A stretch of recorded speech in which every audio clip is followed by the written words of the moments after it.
You'll have a chance to talk to Will and the rest of our speakers after our Q&A when we're finished up here. And Will mentioned disconnection. At the end of our Q&A, I'm going to read a couple letters from mothers whose children have been disconnected from them.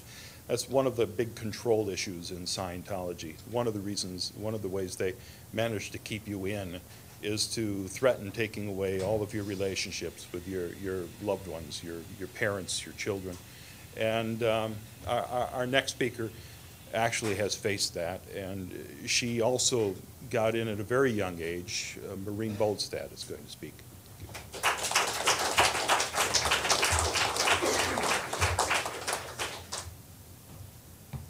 Well, I've done a lot of interviews already in front of cameras. This is the first time I've been in front of so many of them at the same time.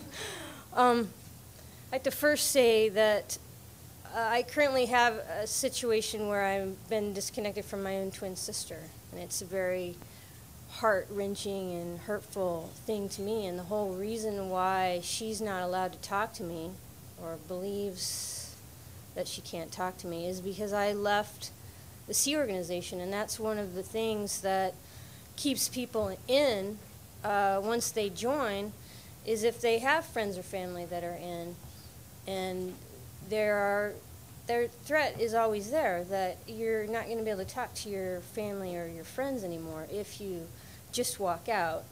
And there's another option of where if you decide to leave, you can properly route out, which is where you do a series of steps that gives you the authorization to leave. But then you'll have this debt, which is called a freeloader bill. You'll owe for all the services you got while you were a staff member, and you won't be allowed to talk to anybody until you pay that. But also, you know, routing out it isn't always easy for everyone because, well, in my case, and I'm pretty sure this is why I was like saved for last.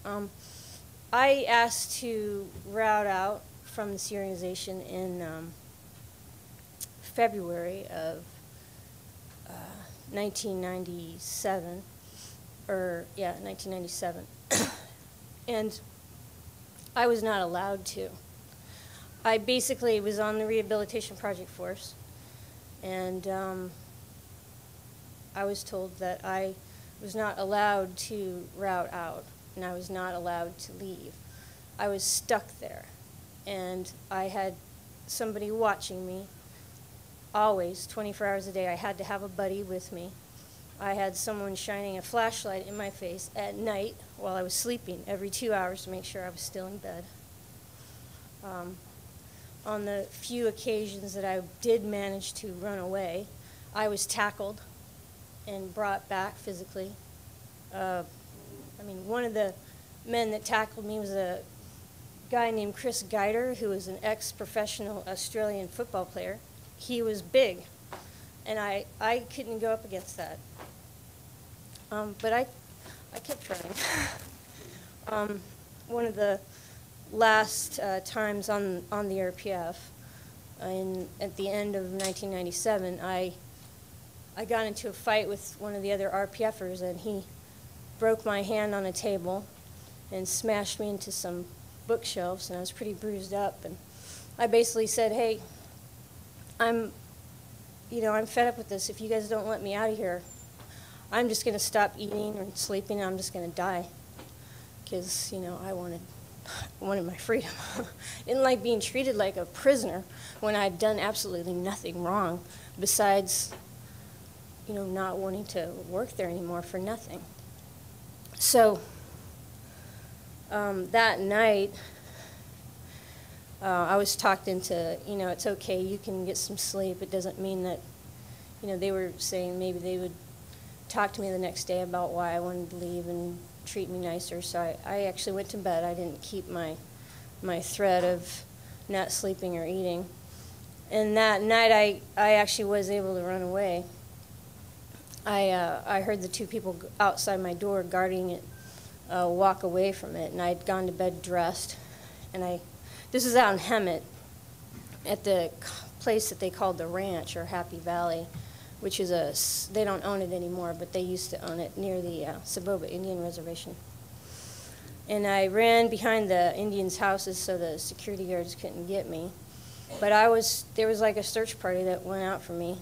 They even had a dog. They had a couple of trucks, a bunch of people just out it was like 4 or 5 in the morning trying to find me. And I made it all the way to my aunt's house. I hitched rides, I took the bus. And when I got to my aunt's house, an official from the Church of Scientology showed up at her house, and they brought my sister. And they said, if you come back, sorry.